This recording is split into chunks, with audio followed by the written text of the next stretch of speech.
위선자가 되는 이유라는 제목으로 하나님의 말씀 증거하도록 하겠습니다. 우리는 앞에서 예수님께서 베세다에서 가브나움 옆 동네죠. 동쪽에 가브나움 동쪽으로요. 베세다라는 동네에서 오병이어로 남자 장정만 5,000명을 배불리 먹이시는 놀라운 능력을 행하시는 것 함께 나누었고, 또 게네사렛, 가브나움의 서쪽입니다. 서쪽에 있는 큰 도시가 이제 게네사렛인데, 그곳에서 또 수많은 병자들을 고치시는 그런 놀라운 능력을 행하시는 이야기를 우리가 함께 살펴봤습니다. 이 예수님의 이 놀라운 능력에 대한 이 소문은 당연히 예루살렘에 있는 종교 지도자들의 귀에도 들어갔을 겁니다. 그렇겠죠, 당연히. 그렇죠? 그게 그 갈릴리 동네 그 큰 도시들에서 이렇게 엄청난 능력이 많이 나타났는데, 그래서 예루살렘에 있는 종교 지도자들이 다시 한번 갈릴리로 사람을 보내서 예수님에 대해서 조사하기 시작합니다. 그게 이제 오늘 본문 말씀이에요. 7장 1절 한번 보겠습니다. 바리새인들과 또 서기관 중 몇이 예루살렘에서 와서 예수께 모여들었다가, 예수님을 조사하기 위해서 예루살렘의 이 종교 지도자들이 바리새인들을 파견한 이야기는 앞에 마가복음 3장 22절에서 한번 살펴봤습니다. 그러니까 그때도 예수님께서 복음을 전하시면서 많은 능력을 행하고 많은 사람들이 따르니까, 그리고 또 예수님께서 율법을 또 자주 어기시잖아요. 그러니까 그걸 보고서 종교 지도자들이 이제 예수님을 조사하고 또 예수님을 대적하기 위해 바리새인들을 보냈다라고 되어 있는데요, 그게. 그리고 이들이 와가지고 예수님께 어떻게 공격합니까? 귀신의 왕 바알세불을 힘입어서 귀신을 쫓아낸다. 이렇게 이제 예수님을 비난하고 정죄했던 거 기억나시죠? 그런데 그 후에도 더 많은 무리들이 예수님을 따르고, 심지어 예수님을 이제 왕으로 추대하려고 하는 그런 움직임까지 보이니까, 어떻게 보면 종교 지도자들이 볼 때는 더 위기 상황으로 느꼈겠죠. 그래서 다시 한번 이제 바리새인들 그리고 이제 서기관들을 다시 한번 이제 갈릴리로 예수님을 조사하고 예수님을 대적하기 위해서 다시 보내는 겁니다. 근데 이번에는 이 바리새인과 서기관들이 예수님께 와서 예수님을 대적하는데 뭘 가지고 공격합니까? 부정한 손으로, 예수님의 제자들이 부정한 손으로 음식을 먹은 것을 터집 삼아서 이제 예수님을 공격하기 시작합니다. 이게 이제 2절의 4절 말씀이죠. 2절 한번 보겠습니다. 그의 제자 중 몇 사람이 부정한 손, 곧 씻지 아니한 손으로 떡 먹는 것을 보았더라. 앞에서는 더러운 귀신의 왕 바알세불을 힘입어서 귀신을 쫓아낸다, 이렇게 이제 예수님을 공격하다. 여기서는 이제 제자들이 부정한 손으로 음식을 먹은 것을 가지고 이제 공격하고 있습니다. 둘 다 부정한 거예요. 더러운 거, 부정한 거, 이런 말이죠. 여기서 부정하다라는 이 말은요, 거룩함에 반대가 되는 속됨을 얘기하는 거예요. 그러니까 위생적인 이런 부정함이 아니라, 물론 그런 의미도 담겨 있겠지만, 더 중요한 의미는 제의적인 부정함. 다시 말해서 죄를 가지고 하나님 앞에 나오는 그런 부정함, 성전에서의 부정함을 얘기하는 거예요. 여기서 말하는 이 부정함은 구약에 보면은, 구약 율법에 구약 말씀에 보면은 제사장은 성전에서 하나님 앞에 나갈 때 반드시 손을 씻게 되어 있습니다. 그 물두멍에. 그러니까 그 죄를 가지고 하나님 앞에 나가는 건 철저하게 이제 금했던 거죠. 그 부정함을 얘기하는 거예요, 지금. 그래서 이제 이 부정함을 다른 말로 손을 씻지 않고 음식을 먹는다, 이렇게 설명을 하고 있는 거예요. 그러니까 부정한 손이 뭐냐? 이게 손을 씻지 않고 음식을 먹는 거다, 이렇게 얘기하는 거예요. 얼핏 보면 그냥 위생적인 걸 얘기하는 것처럼 보이는데 그게 아니라는 거예요. 이거는 죄의적인, 하나님 앞에 나갈 때 부정한 걸 얘기하고 있는 겁니다. 근데 여기 설명하고 있다는 얘기는, 이 부정한 게 뭔지를 여기 이 마가복음의 독자들이 이해를 못한다는 얘기죠. 그러니까 이제 다시 설명하는 거 아니에요. 그러니까 마가복음의 독자들은 유대인이 아니라 이방인임을 보여주고 있는 겁니다. 이 마가복음은요, 로마에 있는 로마 교회를 대상으로, 로마에 있는 이방인 신자들을 대상으로 쓰여진 복음서입니다, 마가복음은. 그래서 자세히 이제 설명해 주고 있는 거예요. 이걸 더 자세히 그러니까 유대인들이 아니기 때문에 이 부정한 게 대체 뭔지를 자세히 설명해 줘야 되잖아요. 그래서 더 자세히 설명해 주고 있는 본문이 이제 3절, 4절 말씀이에요. 우리 이제 한글 성경에는 가로로 쳐져 있는데, 이 자세한 설명이 부정한 게 뭔지, 이들이 지키고 있는 그 정결함이 뭔지를 아주 자세히 설명하고 있어요. 3절사를 한번 보겠습니다. 바리새인들과 모든 유대인들은 장로들의 전통을 지켜 손을 잘 씻지 않고서는 음식을 먹지 아니하며 또 시장에서 돌아와서도 물을 뿌리지 않고서는 먹지 아니하며 그 외에도 여러 가지를 지켜오는 것이 있으니 잔과 주발과 녹그릇을 씻음이러라. 여기 보면 바리새인들과 모든 유대인들이라고 되어 있는데 이거는 바리새인들 영향 하에 있는 바리새인들의 영향을 받는 그런 유대인들을 얘기하는 거예요. 그런 유대인들은 다 어떻게 한다고요? 장로들의 전통을 지켜서 손을 씻지 않고서 음식을 먹지 않는데요. 그리고 더 나아가서 시장에서 돌아오면 목욕을 해야만 음식을 먹었다는 거예요. 그러니까 이 시장은 광장입니다. 그러니까 사람들이 많이 붐비는 곳을 얘기하는 거예요. 그러니까 광장에 나갔다가 돌아오면 물을 뿌리는 목욕이에요. 목욕을 해야만 음식을 먹지 그렇지 않으면 음식을 안 먹었다는 거예요. 왜 그랬을까요? 광장, 사람들이 붐비는 곳에서는요, 죄인들과 부딪힐 수 있잖아요. 이방인들과 부딪힐 수 있잖아요. 그러면 그들은 다 죄가 묻었다고 생각해서 그래서 반드시 집에 돌아오면 목욕을 했다는 겁니다. 그러니까 철저하게 청결 규정을 잘 지켰음을 잘 보여주고 있는 거죠. 더 나아가서 또 뭘 정결케 했다고 합니까? 잔과 주발과 녹그릇까지 깨끗이 씻었다 이렇게 얘기합니다. 그러니까 그릇에까지 이제 죄가 오염될 수 있다고 여기고 이런 그릇들까지도 아주 철저히 정결케 했음을 잘 보여주고 있는 겁니다. 그러니까 이들이 얼마나 하나님 앞에서 죄를 씻는 이 정결함을 얼마나 철저히 잘 지켰는지를 잘 보여주고 있어요. 이들이 바리새인이라는 거예요. 바리새인. 그런데 이게 중요합니다. 이들이 뭘 근거로 가지고 뭘 기준으로 가지고 이렇게 철저하게 정결케 하는 이 규정을 지켰다고 합니까? 장로의 전통. 장로의 전통이 뭘까요? 이건요. 구약의 율법을 생활에 적용하도록 해석해 놓은, 그러니까 구약의 율법이 이제 유대인들이 율법을 봤을 거 아니에요. 구약을 많이 봤을 거 아니에요. 그런데 이해를 못 해요. 근데 이 율법을 생활에 적용해서 생활 규칙으로 정해야 되는데 보통 일반 사람들이 이해를 못 하니까 그걸 이제 학자들이 해석을 해 놔요. 그 해석을 해 놓은 그 고대 전성 자료들이 있습니다. 이걸 나중에 이제 바벨론 포로기 후에 이제 유명한 랍비들이 이걸 다 모아가지고 하나의 이제 문서로 이렇게 고대 문서로 만든 이걸 이제 구전율법이라고 합니다. 구전율법. 이게 구전율법을 만들어 놓은 거예요. 이게 장로의 전통입니다. 그러니까 구전율법이란 말은 엄밀히 말하면 율법은 아닌데 유대인들, 히브리인들이 율법만큼이나 중요하게 여긴 가르침을 얘기하는 거예요. 이게 장로의 전통이라는 거예요. 그 대표적인 게 미시나인데요. 우리 미시나는 잘 모르죠. 근데 이 미시나에서 나온 건 우리가 잘 압니다. 그게 뭐냐면 탈무드예요, 탈무드. 그러니까 미시나라는 게 이게 말씀을 일반 사람들이 이해할 수 있도록 해석해 놓은 거라면 미시나가 이 탈무드는 이 해석해 놓은 것도 또 좀 더 이렇게 잘 모르는 경우가 있잖아요. 그래서 주석을 달아 놓은 거. 이 미시나에 주석을 달아 놓은 그까지 다 합쳐서 이제 만들게 된 게 이게 탈무드인 거예요. 탈무드.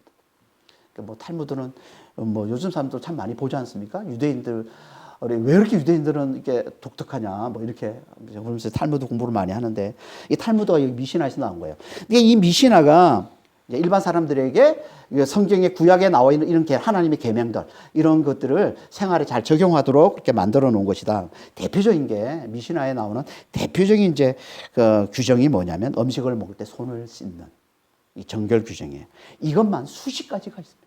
미시나에 보면 손을 씻는, 음식을 먹을 때 손 씻는 규정만 수십 가지예요. 양은 얼마나, 어디까지, 어느 위치, 어떻게 손을, 이런 규정을 아주 세세하게 기록을 하고 있습니다. 그러니까 이들은요, 정결 규정을 얼마나 철저히 지켰는지 몰라요.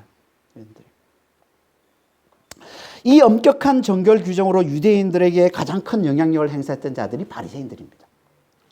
바리새인들은 뭐 유대 지도자 그룹 중에 세 그룹이 있죠. 유명한 세 그룹. 사두개인, 그리고 에세네파, 그러니까 바리새파 이 세 그룹으로 나눠지는데 신앙의 형태에 따라서 이렇게 나눠지는 건데요. 바리새인들은 누구냐면 이 바리새라는 뜻이 구별된 자, 분리주의자 이런 뜻이에요. 그러니까 스스로 부정하다고 여기는 모든 것으로부터 자신을 철저히 분리시키는 걸 최고의 가치로 여기며 사는 자들. 이게 바리새인들이에요.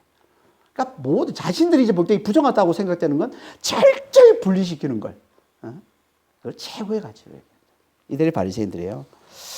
그러니까 이들은 자신들만 그렇게 철저히 분리시켜서 규정을 잘 지키는 게 아니라 일반 백성들도, 일반 유대인들도 그렇게 철저히 규정을 잘 지키며 살아가도록, 정결을 추구하며 살아가도록 그렇게 가르쳤는데, 백성들에게는 이들이 가장 이제 영향력이 큰 자들이기 때문에 이들의 가르침을 제2의 율법으로 여기고 철저히 따랐다라고 얘기하는 겁니다. 이게 장로의 전통인 거예요. 그 대표적인 정결 규정이 이제 음식 먹을 때 손을 씻는 건데요. 음식 먹을 때 손을 씻어라. 근데 이게 구약에는 나오질 않아요. 그러니까 하나님 말씀에, 하나님 계명에는 없는 계명이에요. 이게 하나님 계명에는 딱 한 규정만 있는데, 그게 뭐냐면 제사장이 성전에서 손을 씻는 겁니다. 이게 출애굽기 30장 19절 20절이죠. 아론과 그의 아들들이 그 물두멍에서 수족을 씻되 그들이 회막에 들어갈 때 물로 씻어 죽기를 면할 것이요.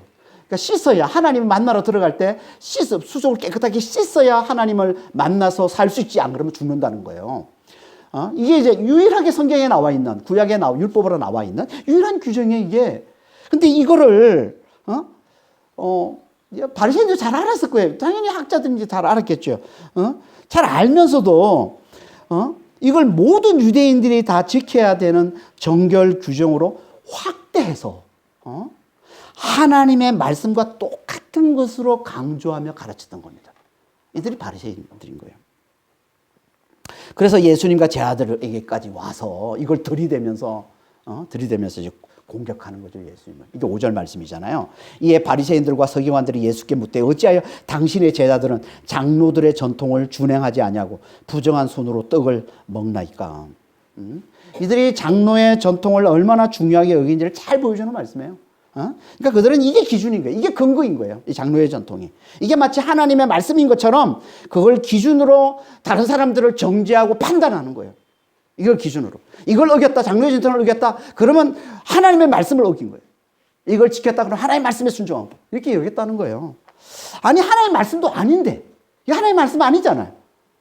손 씻는 거, 이거 제사장에게만 하나님이 주신 말씀이잖아요.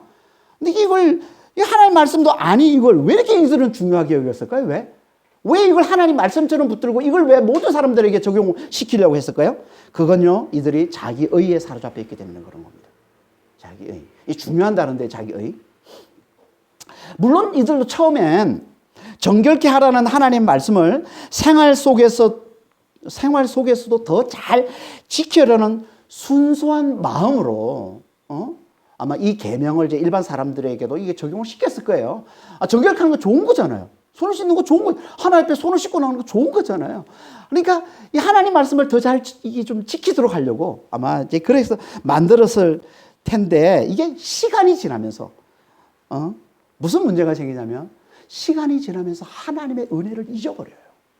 하나님의 은혜를 기억할 때는 이 규정을 아무리 확대해서 적용해도 괜찮아. 하나님의 은혜를 잘 기억하고 있을 때는.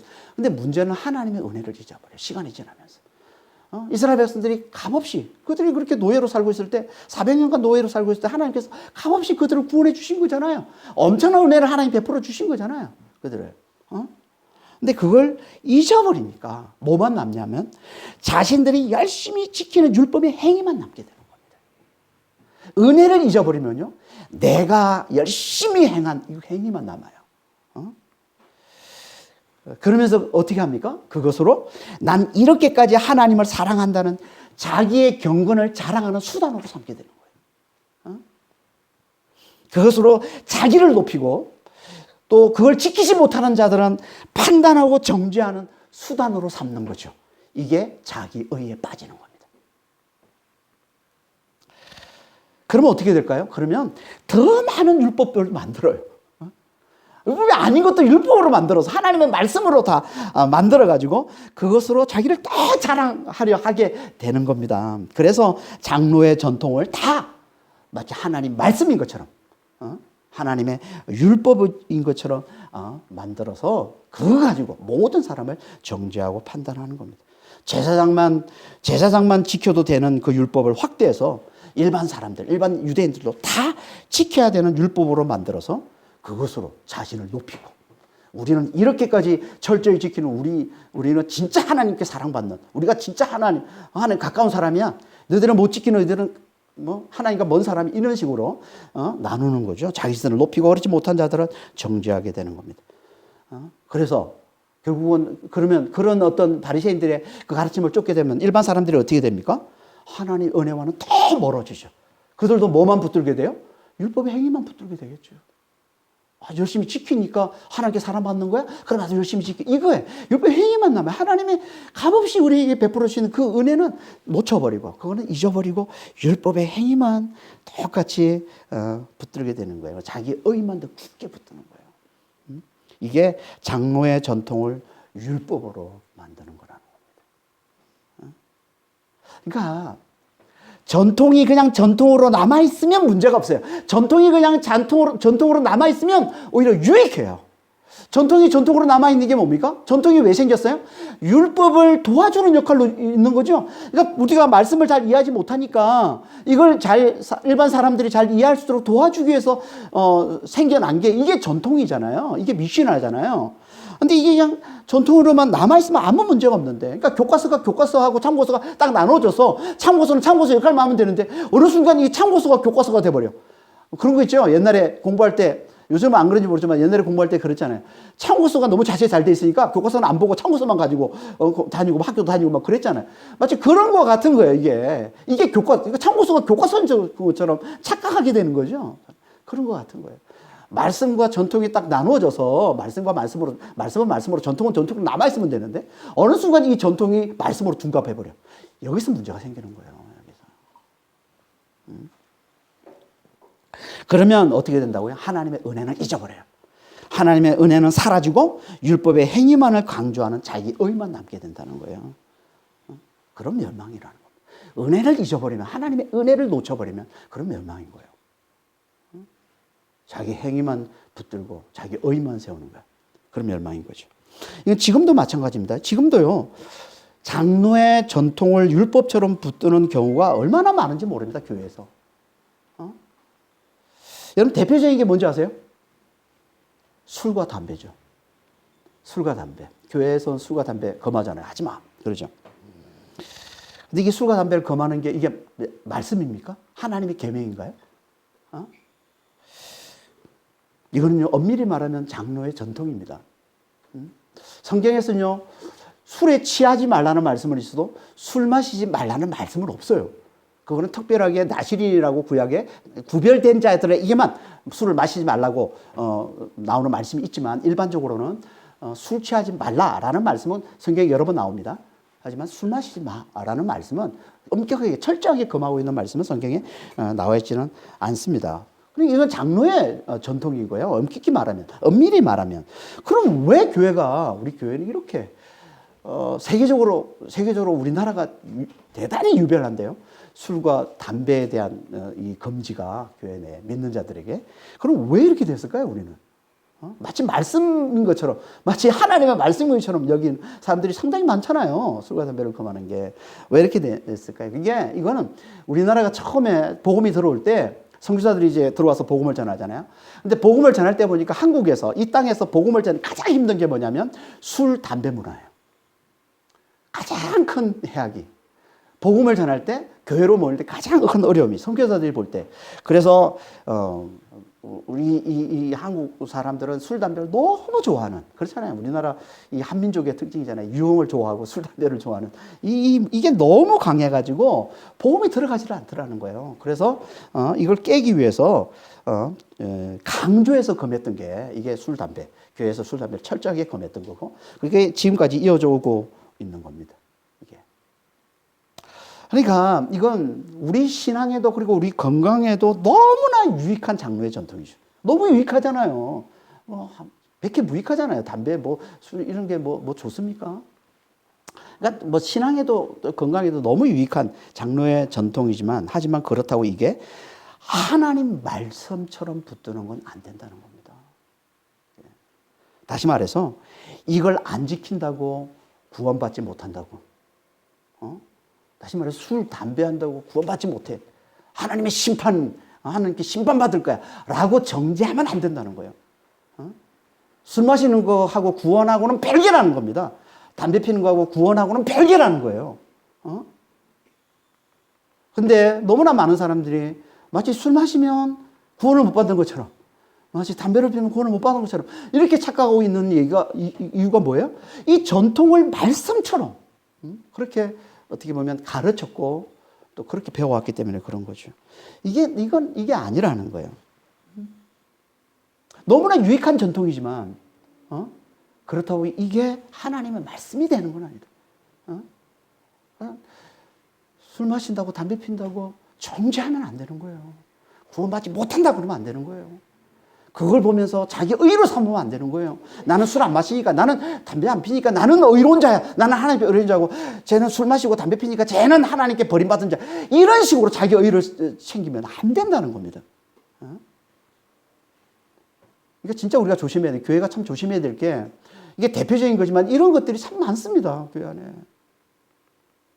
하나님의 말씀이 아닌데, 이건 전통인데, 이걸 가지고 마치 하나님 말씀처럼 붙들고서, 그러면 구원 못 받아. 그러면 하나님께 심판받아. 라고 정죄하는.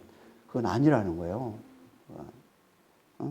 우리가 그런 영혼들을 보면 연약한 영혼으로 우리가 받아주고, 그걸 위해서 기도하고 하는 건 되지만, 그거 가지고 정죄하면 안 되는 거예요. 교회가. 이게 전통을 소중히 하되 그걸 하나님 말씀으로는 보지 않는 겁니다.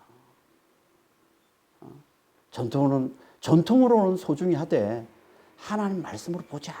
하나님 말씀이 아닌지를 분명하게 분별할 줄 아는 눈을 가지고 있어야 돼요. 이게 건강한 겁니다. 이게 건강한 겁니다. 이게 자기 의에 빠져서 망하지 않는 길이라는 거예요. 어떻게 우리가 이렇게 그러면 정말 잘 분별해서 말씀과 전통을 잘 분별해서 그냥 전통의 자리에 잘 머물 수 있도록 우리가 진짜 말씀만 잘 붙들고 갈 수 있도록 어떻게 그럴 수 있을까요? 어떻게 해요? 그건 한 가지예요. 하나님의 은혜를 잘 기억하는 것밖에 없습니다. 내가 값없이 구원받은 자라는 걸 잘 기억하는 것밖에 없어요. 내가 잘나서 구원받는 게 절대 아니에요. 내 의로 하나님께서 날 이뻐해 주셔서 구원이 하나도 없습니다. 우리는 다 죄인일 때 하나님께서 죄인일 때 독생자를 보내주셔서 그 피값으로 그 보혈로 십자가의 보혈로 구원받은 자. 그러니까 이게 하나님의 은혜. 이걸 기억하면 우리 내가 볼 때 좀 연약해 보이고 내가 볼 때 좀 이렇게 잘 넘어지고 있는 그런 영혼들도 우리가 긍휼히 여기는 마음으로 사랑하는 마음으로 그 은혜의 눈으로 바라보고 받아들일 수 있다는 거예요. 이 은혜를 잊지 않으면. 근데 은혜를 잊어버리면 뭐만 남아요? 내 율법의 행위만 남습니다. 우리가 율법의 행위만 남는 이 자기 의에 사로잡혀 사는 이유는 딱 하나예요. 하나님의 은혜를 잊어버리기 때문에. 하나님의 은혜를 잊어버리기 때문에. 그래서 계시록 2장에 보면, 요한계시록 2장에 보면은 하나님이 교회에 일곱 교회는 모든 교회를 대표하는 겁니다. 예수님께서 편지를 보내는데 명령을 하시죠. 그래서 교회, 일곱 교회. 그 첫 번째 교회가 에베소 교회입니다. 부활하신 예수님께서 교회에 편지를 하는데 에베소 교회 첫 번째 주신 명령이 뭐냐면 첫사랑을 회복하라는 겁니다. 이게 요한계시록 2장 2절에 4절 말씀이에요. 내 행위와 수고와 내 인내를 알고 악한 자들을 용납하지 아니한 것과 네가 참고 내 이름을 위하여 견디고 게으르지 아니한 것을 아노라. 그러나 너를 책망할 것이 있나니 너의 처음 사랑을 버렸느니라. 이 에베소 교회의 첫 번째 교회, 그러니까 첫 번째 하나님이 주시는 말씀이에요. 예수님이 주시는 말씀이 교회. 그러니까 너무 중요한 메시지죠. 대표하는 거니까. 모든 교회를 대표해서 처음 주시는 메시지니까 얼마나 중요합니까? 근데 에베소 교회 칭찬합니다. 처음에 너의 행위, 너의 수고, 너의 인내, 너가 게으르지 않은 거, 악한 자 용납하지 않는 거, 내가 다 잘한다, 잘하고 있다, 좋다 그거, 너무너무 정말 내가 칭찬해 준다. 근데 한 가지 내가 책망할 게 있다. 그게 처음 사랑을 버린 것이다.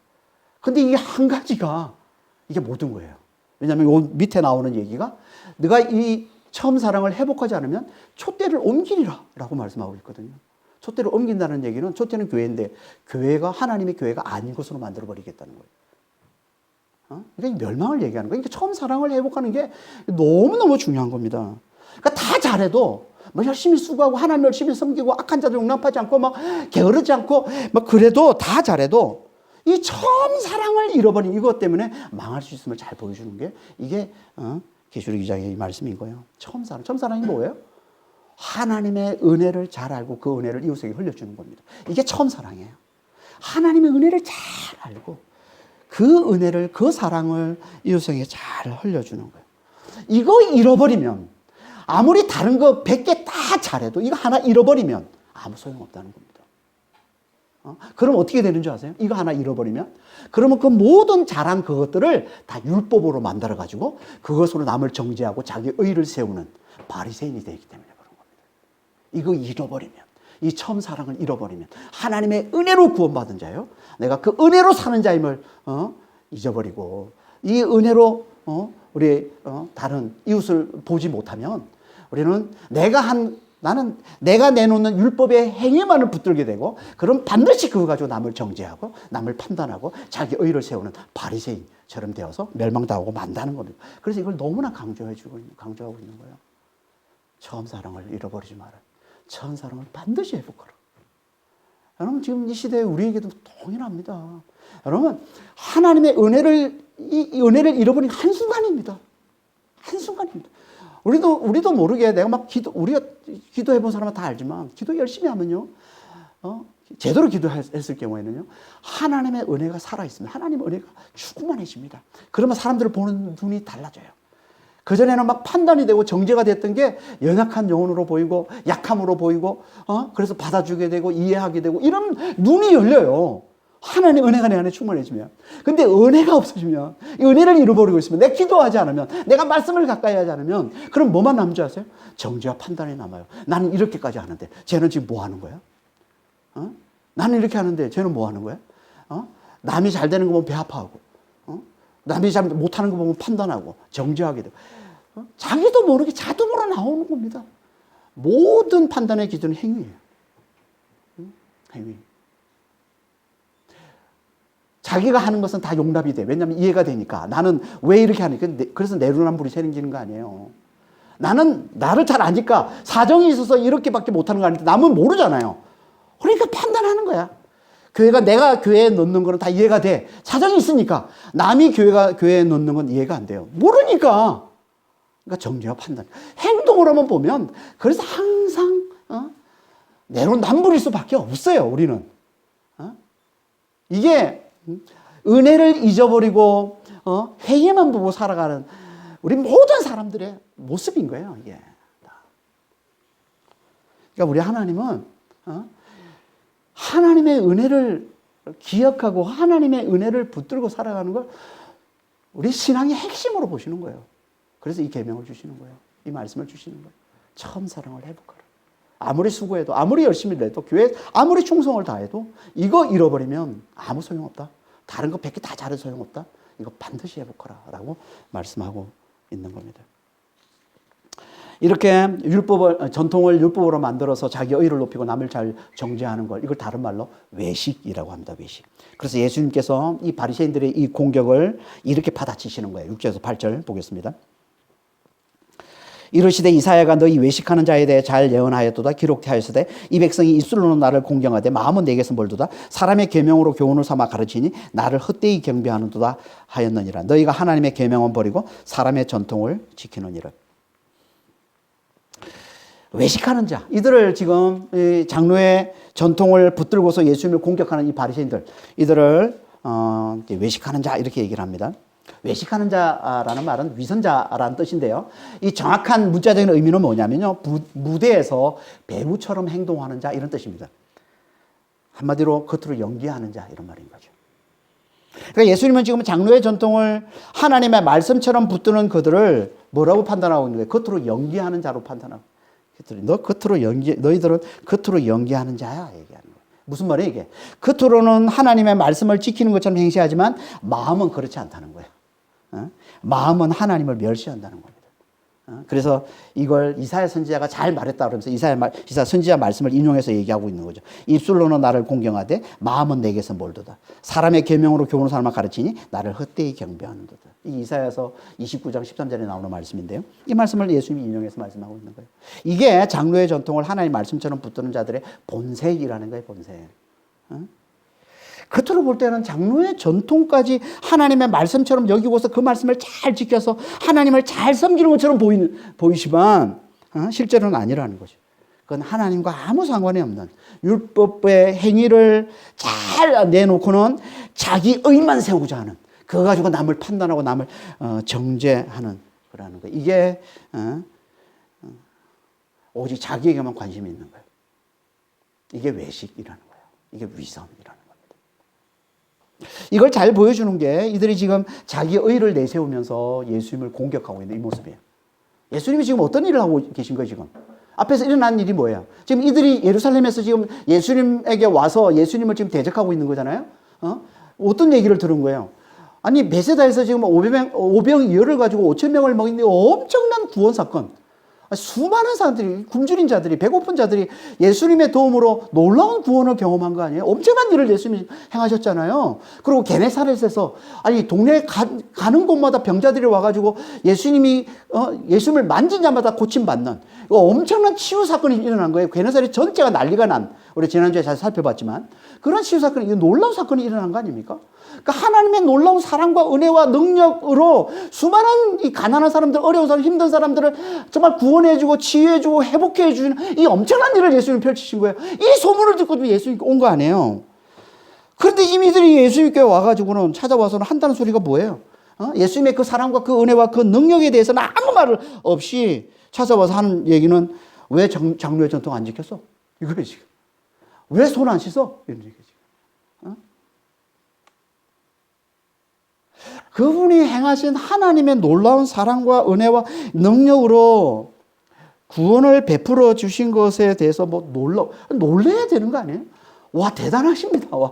와, 진짜 엄청난 일을 하십니다. 뭐 이런 식으로 좀 인정해주고, 뭐 이렇게 좀 놀라워하고, 뭐 칭찬도, 여러분 자기 의에 사로잡히면 절대 칭찬 못 합니다. 왜? 그러면 자기가 낮아지는 거니까. 그래서 칭찬이 인색한 자가 되는 거예요. 율법주의자들은요, 바리새인들은요, 절대 칭찬 안 합니다. 이 엄청난 일을 행하신 예수님 앞에 와서 이런 방구 안 합니다. 예수님이 하신 그 놀라운 일들에 대해서는. 뭐라 그래? 놀라기는 그냥 알겠어. 그런데 손 씻었어? 이거예요. 손 씻었어? 정결 구정 지켰어? 장로의 전통 지켰어? 이러고 있는 거예요, 지금.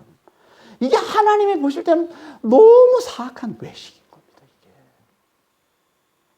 하나님의 놀라운 은혜를 봐도 인정 안 해요. 자기 의만 내세요. 그래서 규칙 지켰어? 그래서 정결 구정 지켰어? 손 씻었어? 이러고 있는 거죠.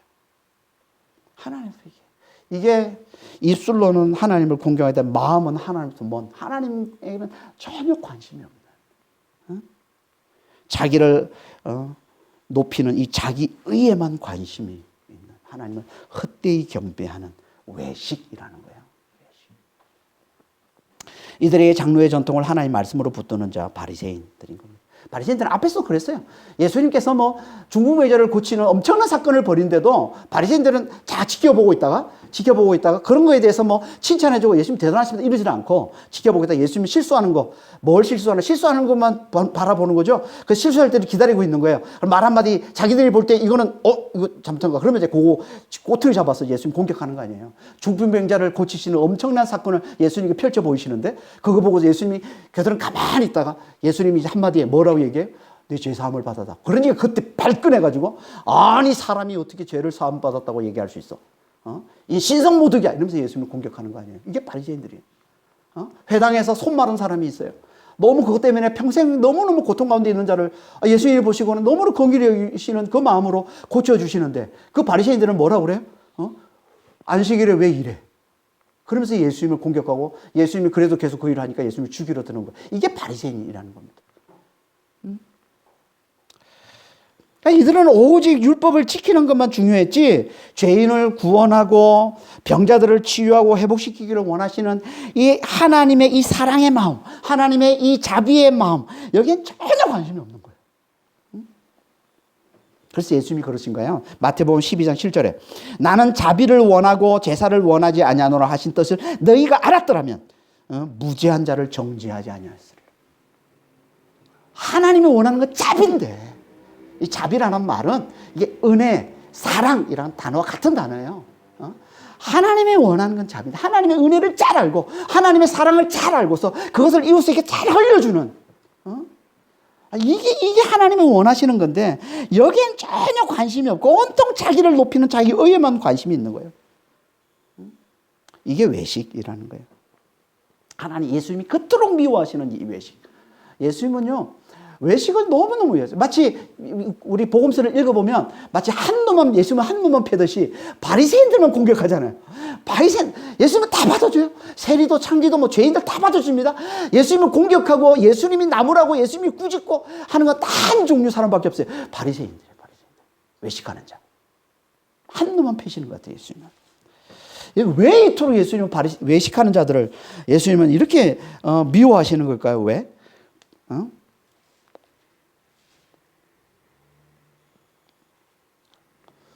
그건요, 이 외식이 사람들을 너무 잘 미혹해서 지옥 자식으로 만들어버리기 때문에 그런 거예요. 이 외식이. 그래서 마태복음 23장 13절 14절 이렇게 말씀하고 있는 겁니다. 화 있을진저 외식하는 서기관들과 바리새인들이여, 너희는 천국 문을 사람들 앞에서 닫고 너희도 들어가지 않고 들어가려 하는 자도 들어가지 못하게 하는도다. 화 있을진저 외식하는 서기관과 바리새인들이여, 너희는 교인 한 사람을 얻기 위하여 바다와 육지를 두루 다니다가 생기면 너희보다 배나 더 지옥 자식이 되게 하는도다. 이게 예수님이 하신 말씀이죠. 외식하는 자. 7차례 예수님이 외식하는 자를 이제 하시는데, 제 첫 번째, 두 번째 나오는 예수님의 구시즘이에요. 외식하는 자에 대한 구시즘. 뭘 얘기하는 거예요, 지금? 외식은요, 사람들에게 강력한 영향을 주는 고전염성 죄악이에요. 고전염성이면 전염이 너무 잘 돼. 너무 잘 돼. 누가 외식하는 거 보면, 지도자가 외식하는 거 보면 바로바로 따라하는 게 이게 외식이에요. 그래서 베드로가 외식하니까 갈라디아서 2장의 10절 이하에 보면 베드로가 외식하니까 바나바도 그렇게 바울과 함께 잘 살가 바나바도 바로 쫓아서 외식하고, 거기 함께 있는 유대인들이 다 외식했다고 그러잖아요. 그게 갈라디아서 2장 10절 이하에 나오는. 그래서 바울이 베드로를 그렇게 꾸짖는 거 아닙니까? 너가 외식하니까 다 외식하더라. 이러면서. 이 외식은, 이 위선은요, 미혹되기가 너무 쉬운 거예요. 그리고 이게 너무 치명적이야. 지옥 자식이 되게 만들어버리는 치명적인 죄악이라는 거예요. 그래서 예수님께서 이 외식을 가장 큰 죄악으로 여기고 이 바리새인들을 철저히 예수님께서 공격하시는 거죠. 그런데 이렇게 외식하는 자가 누구라고요? 하나님의 은혜엔 관심이 없고 율법을 지켜 그것으로 자기 의를 세우는 데만 관심이 있는. 이게 외식하는 자라는 겁니다. 그러니까 우리도 지금 그러고 있다면 하나님 앞에 우리가 외식하는 자가 되는 겁니다. 하나님의 은혜는 모르고 하나님의 은혜는 잊어버리고 그냥 율법의 행위만을 강조하고 율법의 행위만을 붙들고서 그거를 자기 의를 세우고 있다면 하나님 앞에 우리가 그러고 있는 거예요. 그러니까 교회에 나와서, 왜냐면 교회에 나와서, 교회는요 정말 하나님의 놀라운 사랑과 은혜와 그 능력이 돋보여야 되는 거예요. 그게 많아야 돼요. 그걸 많이 생각해야 돼요. 그걸로 꽉 채워져야 돼요. 여러분, 교회에 들어오는 순간, 교회에 모이는 순간 하나님의 은혜를 묵상하고 하나님의 사랑에 집중하고 하나님의 능력에 집중해야지. 그렇지 않으면 우리는 다 바리새인이 됩니다. 들어와가지고 사람의 행동에만 관심이 많고, 왜 이렇게밖에 못하지? 왜 찬양을 저렇게밖에 못하지? 왜 설교는 저렇게밖에 못하지? 왜 사람들이 다 왜 이래? 왜 이렇게 이 교회는 왜 이렇게 봉사도 못해? 왜 이렇게 헌신이 안 돼 있어? 눈에 보이는 사람의 행위에 초점이 맞춰 있으면 우리는 다 율법의 행위만을 붙들고 있는, 자기 의를 내세우는 바리새인과 같은 거예요. 정말 우리는 교회 모일 때 조심해야 돼요. 교회 모일 때는 하나님이 커야 돼요. 하나님을 많이 생각해야 돼요. 하나님께 더 집중해야 돼요. 하나님의 은혜, 십자가의 은혜, 그게 집중해야 되는 겁니다. 그래야 우리가 바리새인이 되지 않아요. 이거 놓쳐버리면, 교회에서 이거 놓치기 얼마나 쉬운지 몰라요. 그래서 교회는 정말 내 영혼을 위해서 기도하면서 교회에 모여야 되는 거고, 교회 와서도 기도해야 되는 거예요. 먼저 하나님께 집중해야 돼요. 하나님 은혜를 봐야 된단 말이에요. 그러면 연약한 영혼들도 내가 긍휼히 여기는 마음으로 보게 돼요. 그걸 받아주게 돼요. 그걸 실수도 그냥 받아주게 돼요. 이해할 수 있지만 이게 없으면, 이 눈이 가려져 있으면, 하나님의 은혜를 보는 눈이 가려져 있으면 바로 우리는 행위를 보고 판단하는 겁니다. 나는 이렇게 했는데 쟤는 왜 저래? 사람의 행위를 보고 판단하면 우리는 다 바리새인이 되는 거예요.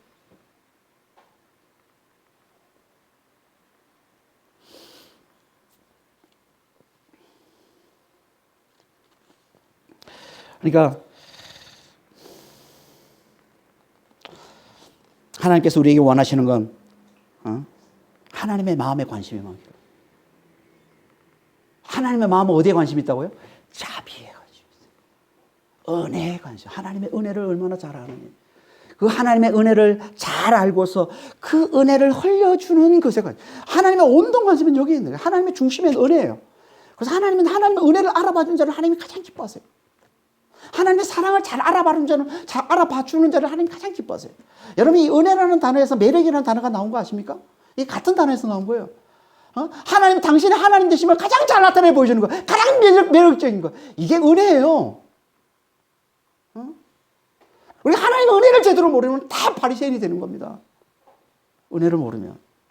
행위만 가지고 판단하고, 내로남불의 삶을 사는 그런 삶을 살 수밖에 없는 거죠. 하나님의 은혜를 잘 알고 그 은혜를 이웃에 잘 흘려주는 이 삶. 그래서 이 외식을 다른 말로 뭐라고 얘기하고 있냐면 하나님의 계명은 버리고 사람의 전통은 지키는 자다라고 얘기하고 있어요. 하나님의 계명은 버리고 사람의 전통을 지키는 자. 하나님의 계명이 뭡니까?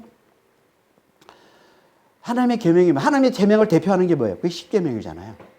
하나님의 계명을 대표하는 게 십계명이죠. 그 십계명을 압축하면 뭡니까? 두 가지로 압축하는데 그게 뭐예요? 그게 하나님 사랑과 이웃 사랑이죠. 그래서 1계명부터 4계명까지를 하나님 사랑이라고 그러고 5계명부터 10계명까지를 이웃 사랑이라고 그러는 거예요. 하나님 사랑과 이웃 사랑, 이게 하나님의 계명이에요. 한마디로.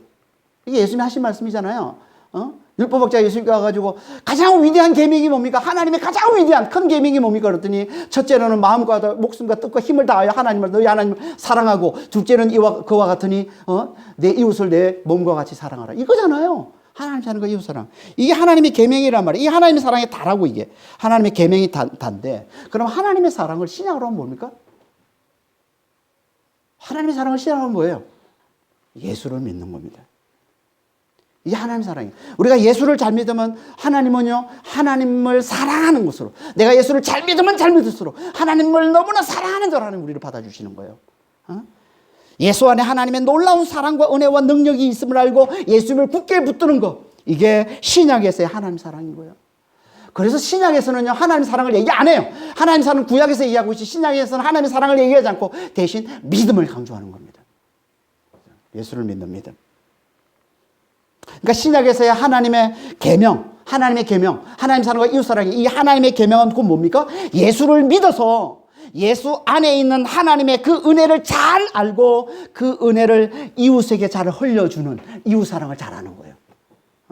이걸 다른 말로 사랑으로서 역사하는 믿음이라고 하는 겁니다. 이게 갈라디아서 5장 6절에 바울이 한 얘기잖아요. 바울이 뭐라고 그래요? 중요한 건 하나밖에 없다. 할례파, 무할례파, 할례를 받고 안 하고 다 종교적인 행위, 모든 종교적인 다 아무 소용없고 중요한 게 아니고 중요한 게 하나밖에 없다고 그래요. 그게 뭐예요? 사랑으로서 역사하는 믿음. 이 얘기하는 거예요. 예수를 믿어서 예수 안에 있는 하나님의 사랑과 은혜와 능력을 잘 알아보고 그 은혜를 이웃에게 잘 흘려주는 것. 이게 다라는 거예요. 이게 하나님의 계명이에요. 그래서 예수님이 바리새인들이 사람의 전통을 지키려고 하나님의 계명을 저버리는 게 뭔지를 구체적인 예를 들어서 말씀하시는데, 이렇게 말씀하고 있는 게 그게 9절 13절 말씀입니다. 또 이르시되 너희가 너희 전통을 지키려고 하나님의 계명을 잘 저버리는도다. 모세는 내 부모를 공경하라고 또 아버지나 어머니를 모욕하는 자는 죽임을 당하리라 하였거늘 너희는 이르되 사람이 아버지에게나 어머니에게 말하기를 내가 드려 유익하게 할 것이 고르반 곧 하나님께 드림이 되었다 하기만 하면 그만이라고 자기 아버지나 어머니에게 다시 아무것도 하여 드리기를 허락하지 아니하여 너희가 전한 전통으로 하나님의 말씀을 폐하며 또 이 같은 일을 많이 행하느니라. 자, 10계명의 제5계명이 뭐라고 했습니까? 부모 공경이에요.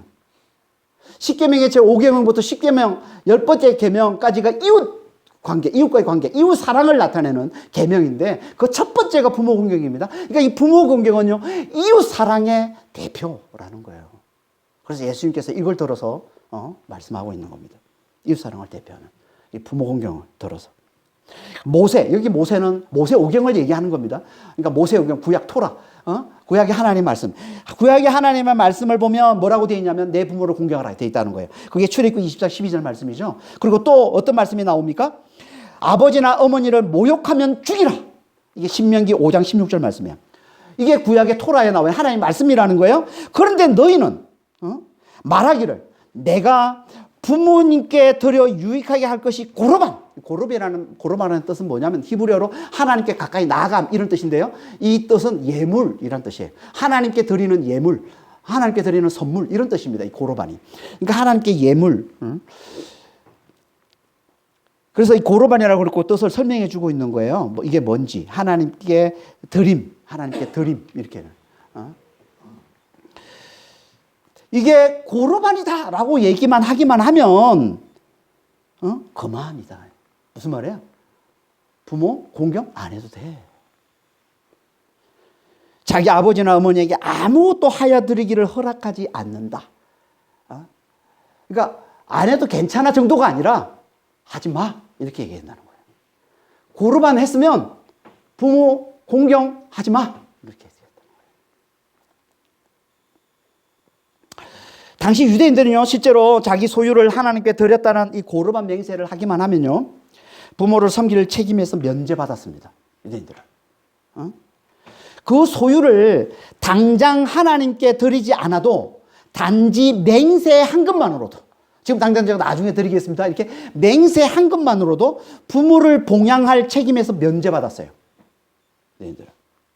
그러니까 당연히 믿음이 없는 유대인들, 책임감 없는 유대인들은 다 당연히 이걸 다 악용했겠죠. 이걸 핑계로 삼아서 다 부모를 제대로 봉양하지 않습니다.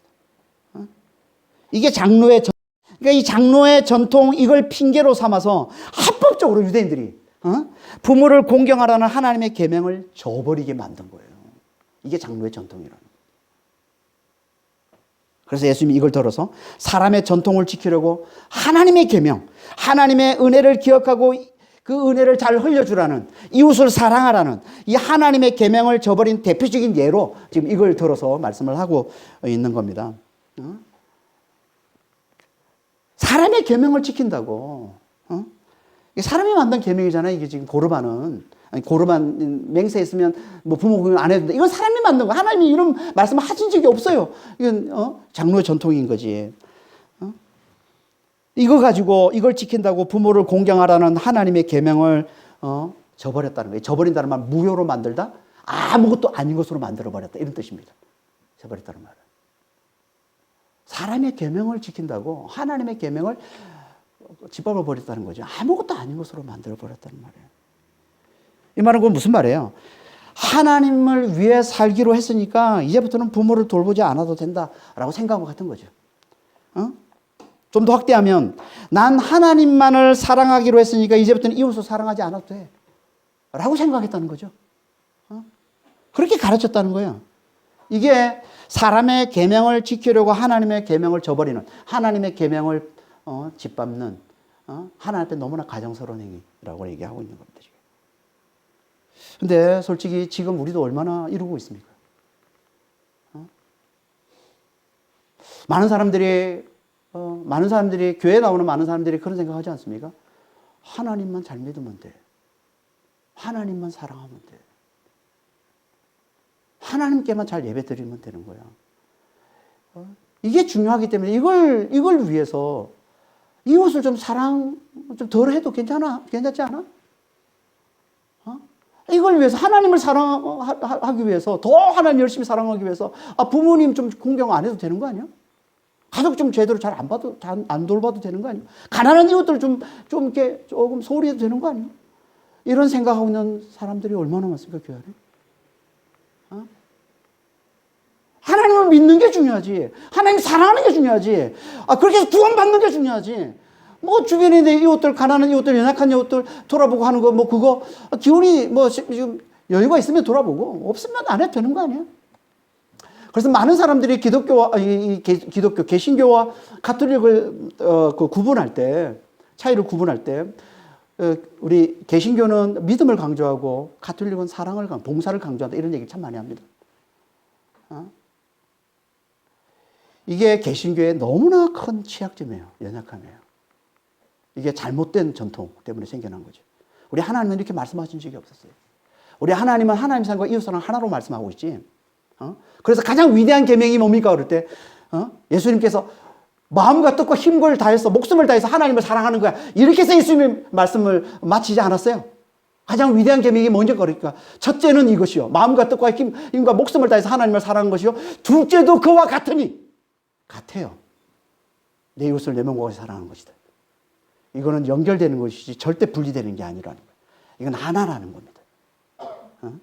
근데 우리는 어떻게 보면 전통이 어떻게 보면 잘못된 전통 때문에 믿음을 너무나 중요하게 여기는 그러다 보니까 그게 너무 강조점이 액센트가 너무 강하니까 사랑에는 액센트가 없어요. 그래서 예배만 중요해. 하나님 섬기는 것만 중요해. 하나님 잘 믿는 것만 중요해. 그러니까 가족을 좀 소홀히 하고 부모를 좀 소홀히 하고 이웃을 좀 소홀히 하고 이런 거에 대해서 그렇게 죄책감 없습니다. 왜 그렇게 전통적으로 이렇게 배워왔으니까. 그런데 우리 하나님은 그걸 뭐라고 그래요 지금? 아니라고 얘기하고 있는 겁니다 지금. 그게 아니라고 얘기하고 있는 거예요.